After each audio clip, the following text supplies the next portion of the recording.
Hey loves, welcome to my channel. My name is Briöna Jolie. I am a spiritual mentor and a channel. I channel inside the Akashic Records. I use tarot, and I'm also really into some ancient shamanic practices, specifically related to my Norse ancestry. So welcome here. It is thundering outside, so I hope you enjoy the little nature noises as I film this video. This one is a little different. One, I'm filming on my iPhone because my camera cord died and I'm waiting for a new one to come in. Two, I decided to film in a different part of my office, which is also my sacred space. So this is my wolf den that you are currently in. It says a lot about me, who I am, what I stand for. And I thought that would be a really important introduction to me if you're new here, or a reintroduction to me, especially with the title of this video. I am definitely pushing an edge of my comfort zone when it comes to talking about topics like this. But more and more it's become a more integral part of my work and how I authentically move in my practice. So I'm here to share that with you.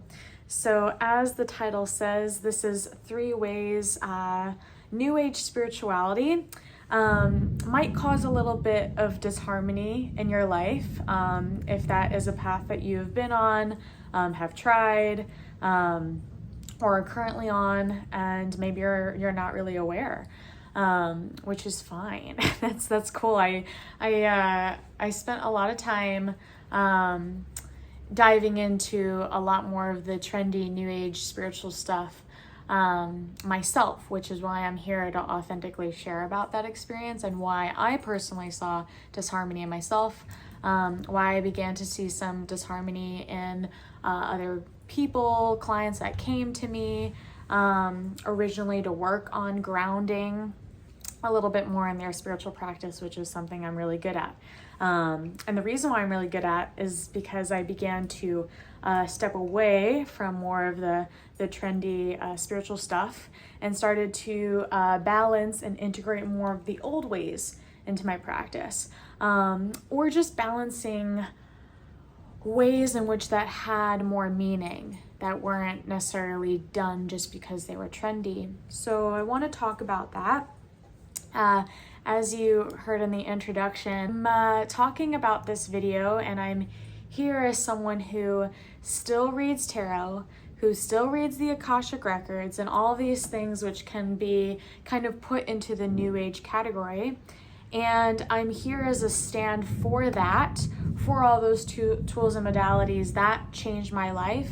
But I'm also here to call out, to bring into integrity, to bring into the light some of the more harmful things in which I've seen in the New Age movement, and how we can bring more balance into the New Age movement, which I find important because there's some good things about the New Age movement, and again, some things that can kind of cause a little bit of disharmony, and maybe even like make your path more hard, more challenging, or more mentally challenging. So let's get into it. So first, I saw some other videos on YouTube about this topic, and what I saw was a lot of people who were speaking on this topic completely left spirituality or went back to their past religion after having some of these more intense experiences, or experiences which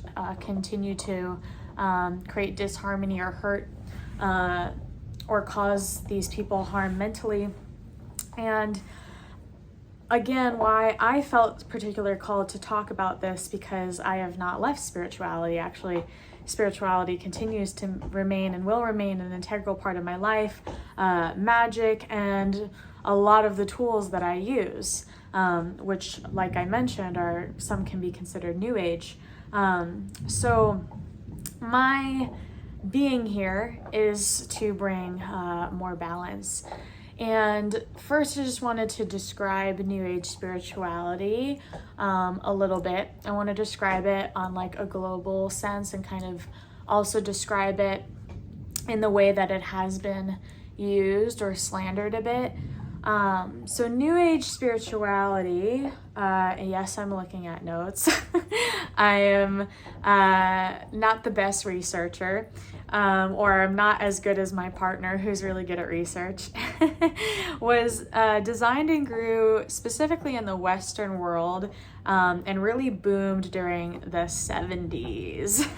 So 70s was pushing this like love and light movement, especially after wars and all that jazz, and government and society trying to confine people to one way of life or living. So it almost became revitalized after, again, like a lot of programming, conditions based off of old religions.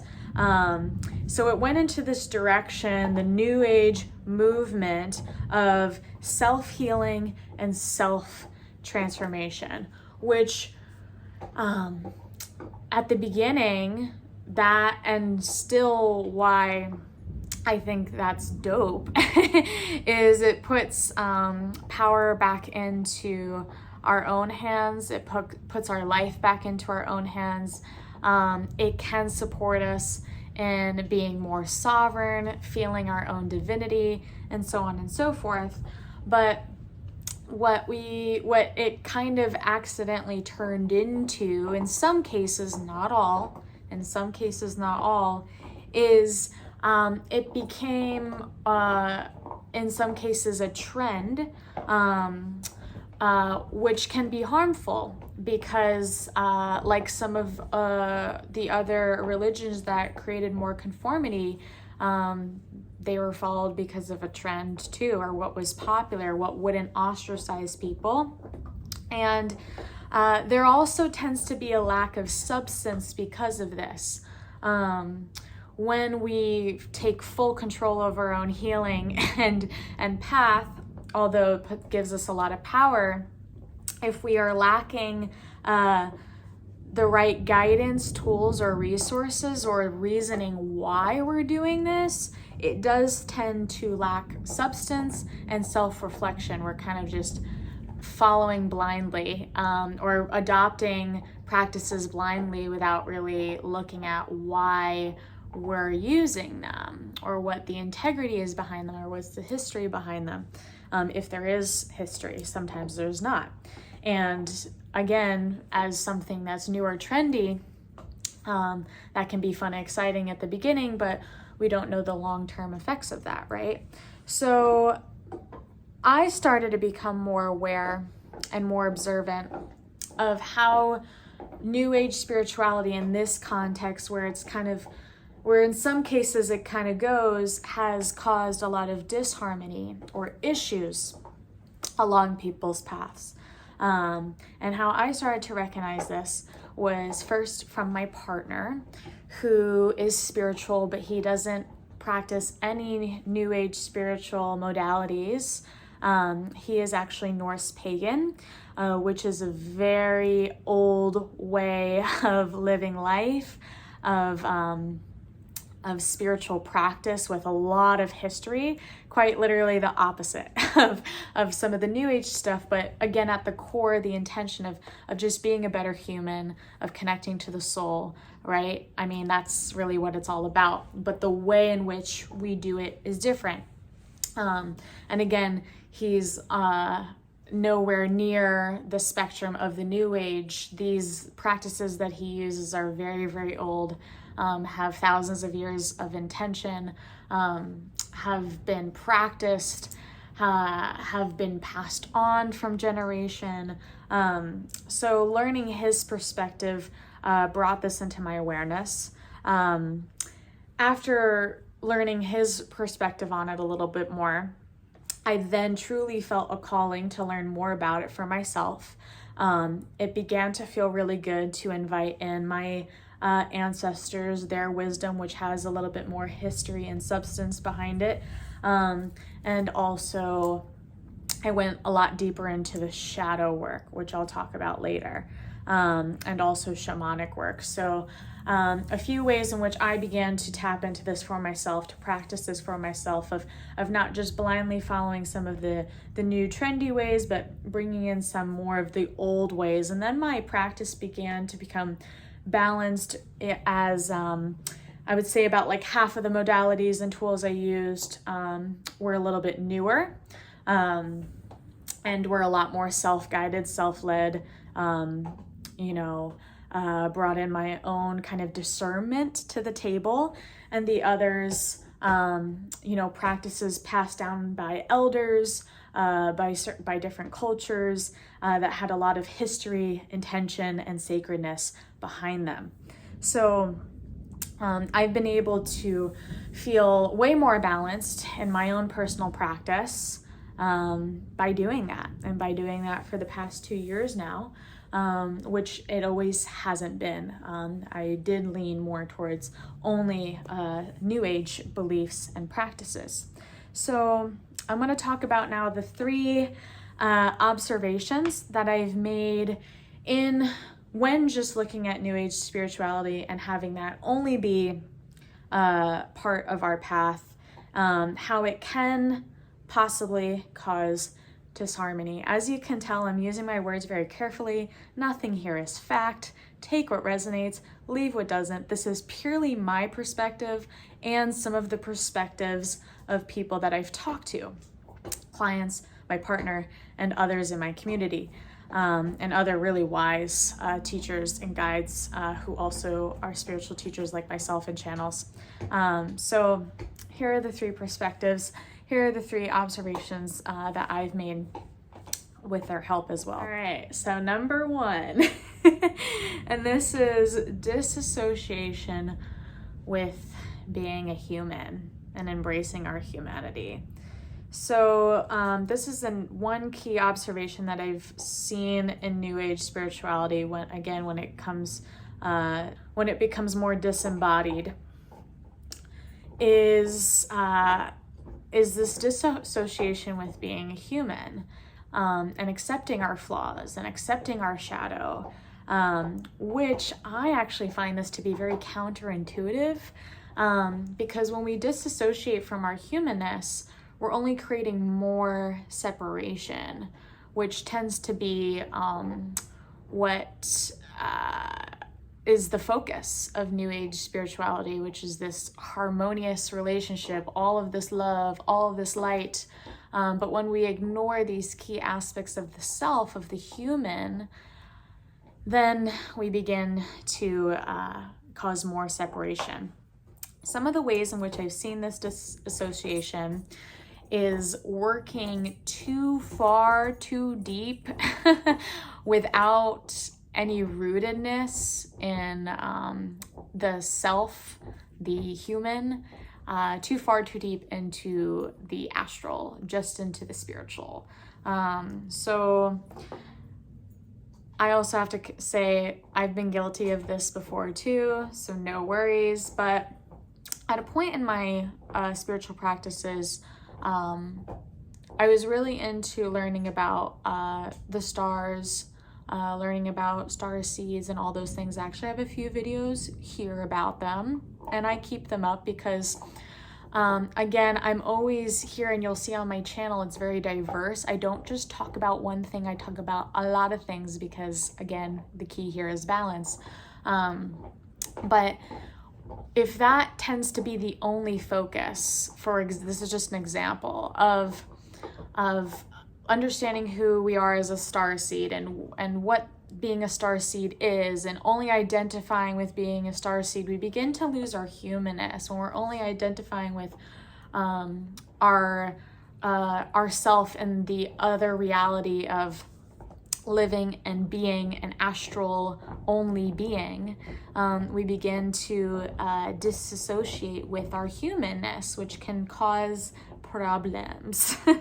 So I'll talk about some of those problems, like ignoring core issues that we have in humanity. For example, one that's really prevalent right now is war.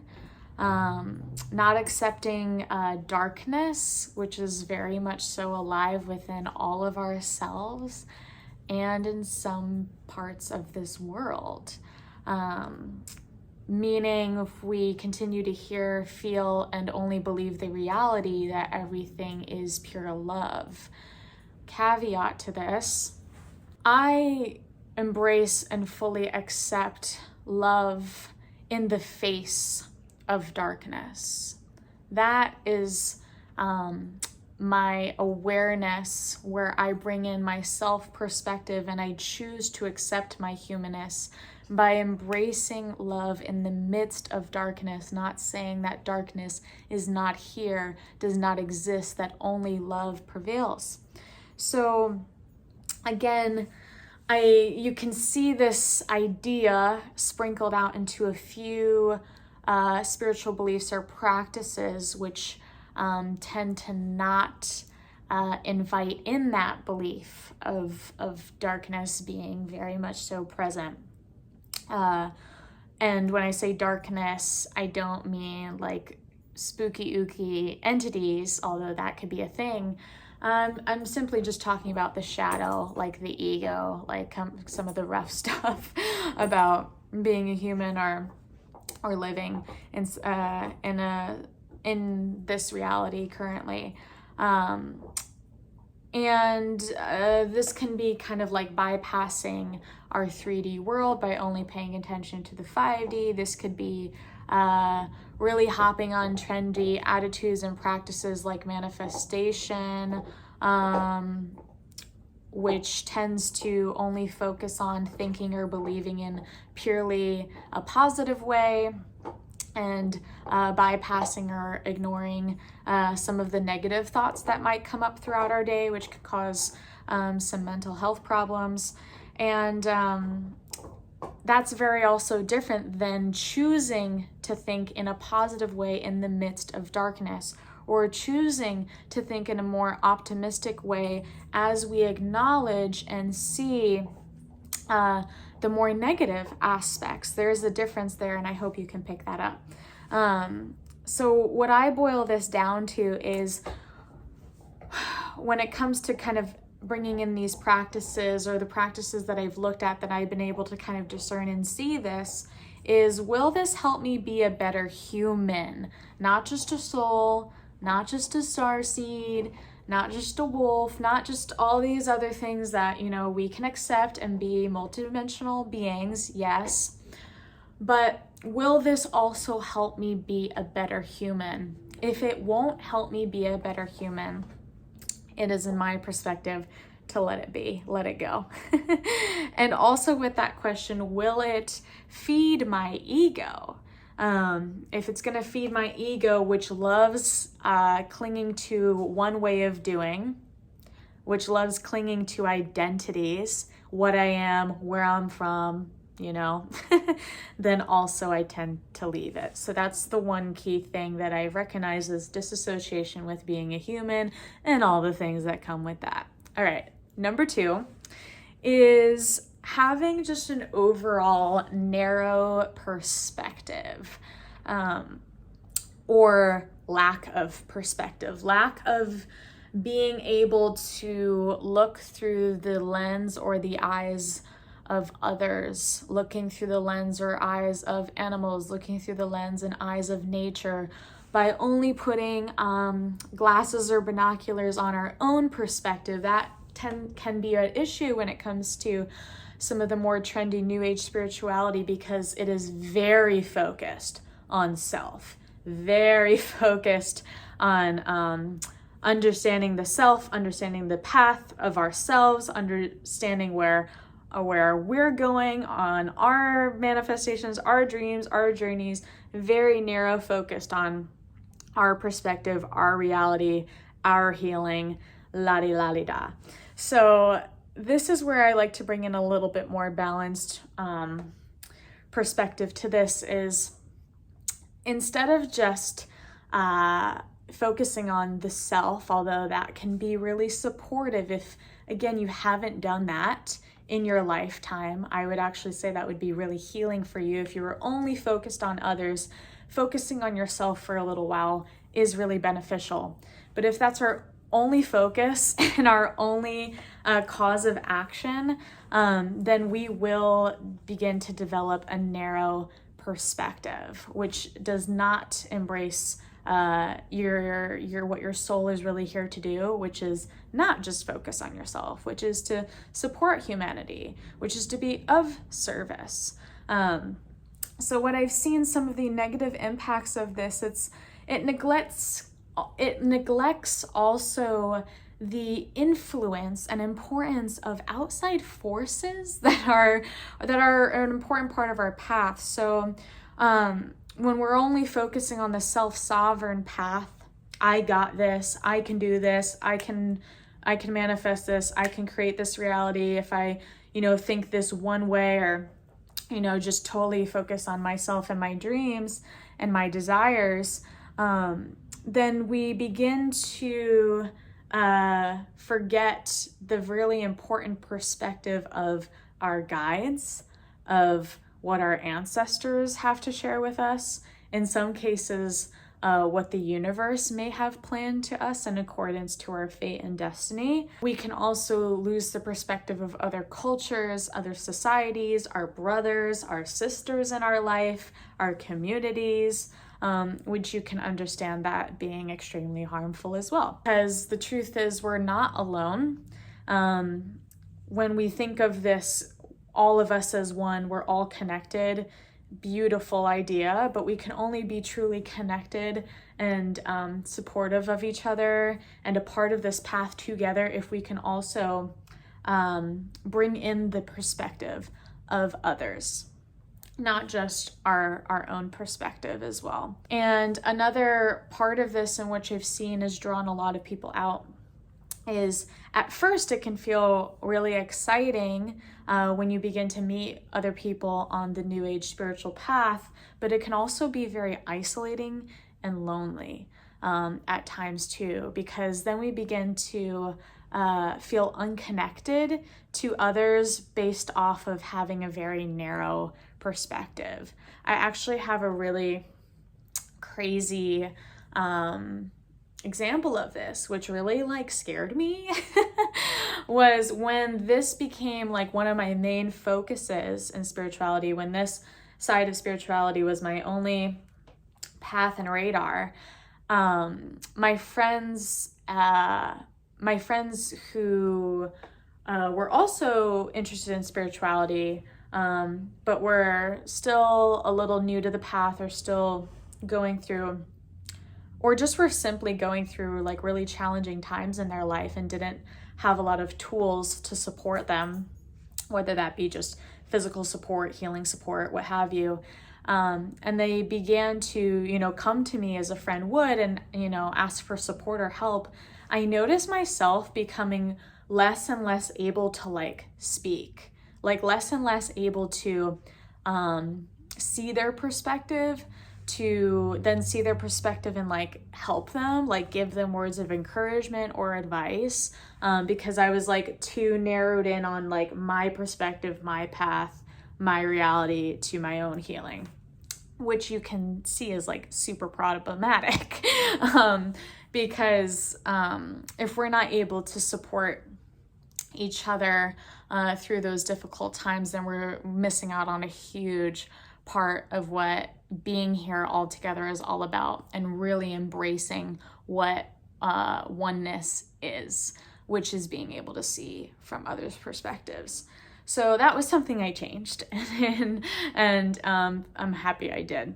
So the third piece is what I've witnessed, an issue that I've come across, and how this can be a little disharmonious, is which also kind of stems into the other things that I spoke about. And this is lacking self-awareness, which is funny, right? Because when on the New Age spiritual path, as I just gave an example, we tend to be very obsessed with the self, very obsessed with the self-healing, the self-enlightenment, the self-awakening journey. But we actually begin to lack self-awareness if we go too deep and become unbalanced in this.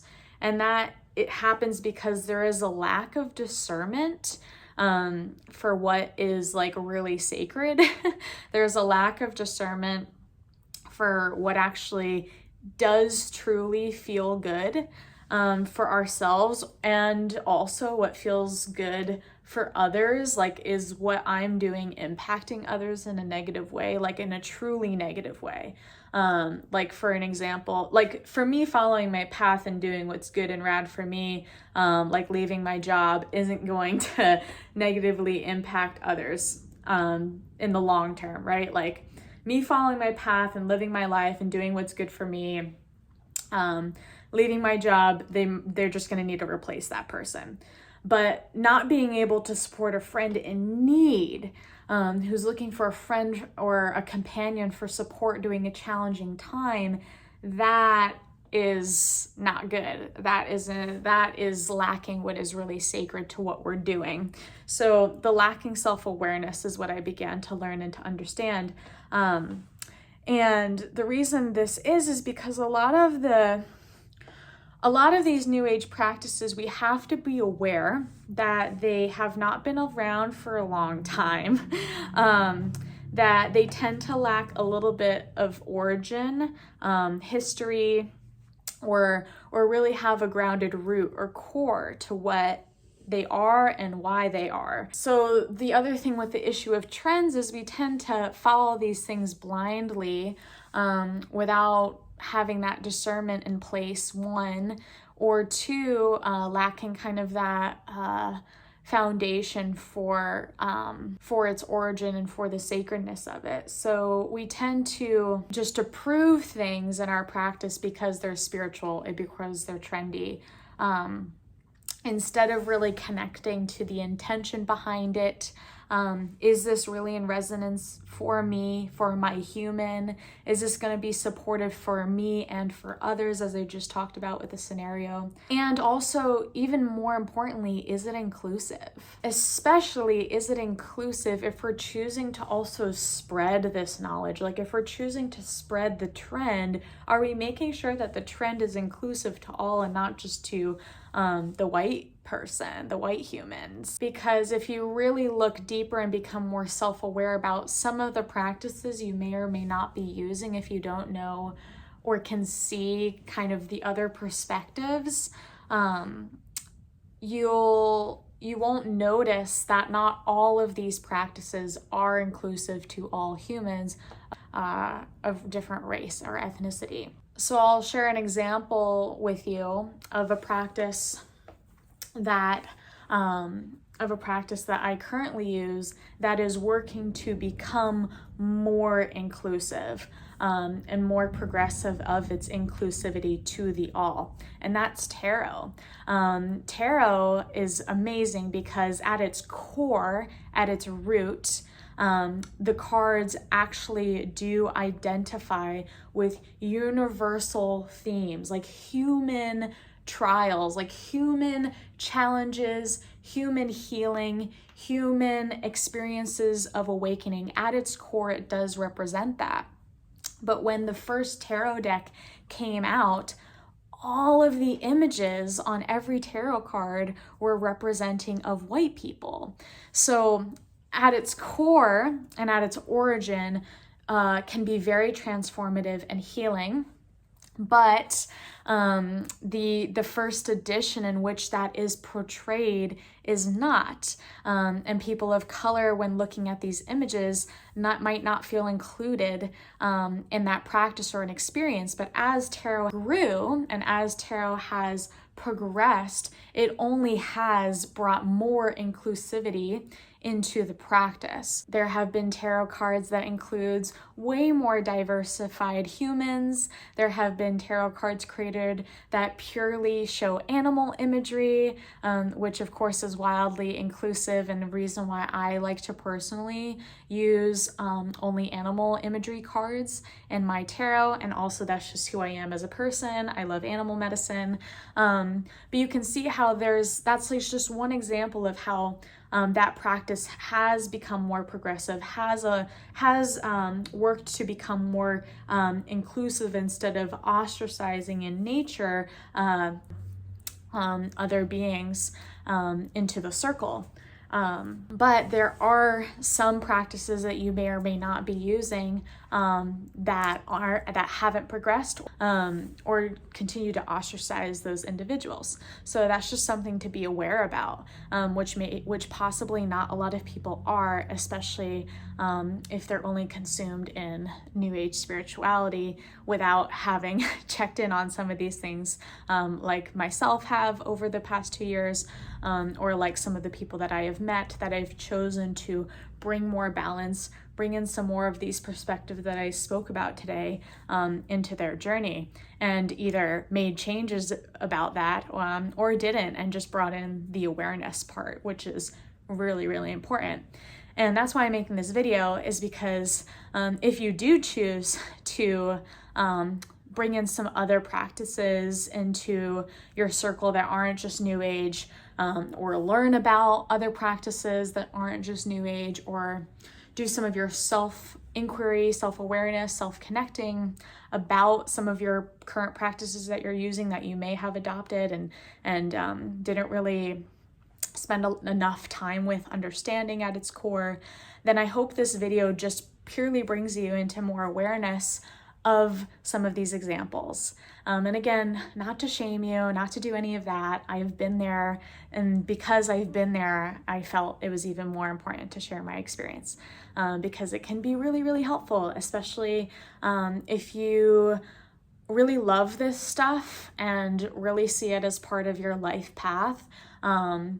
It will only help the longevity of your experience and ease of your experience if you bring more of a balanced perspective into it, in my perspective. So that is it for today. I hope you enjoyed this video. Thank you for watching. If you made it this far, I'd love to hear your thoughts in the comments, and I appreciate you. If you feel connected to myself, my energy, or curious about my work, I have tons of links in the bio to check that out. So many different ways in which I offer work to people at so many different levels and forms of investment. So I'm really here to help serve as many people as I possibly can. And in this case scenario too, here for free with you in this little bubble. So I appreciate you. Thank you for supporting the channel. Thank you for supporting my work. And I'll see you all soon.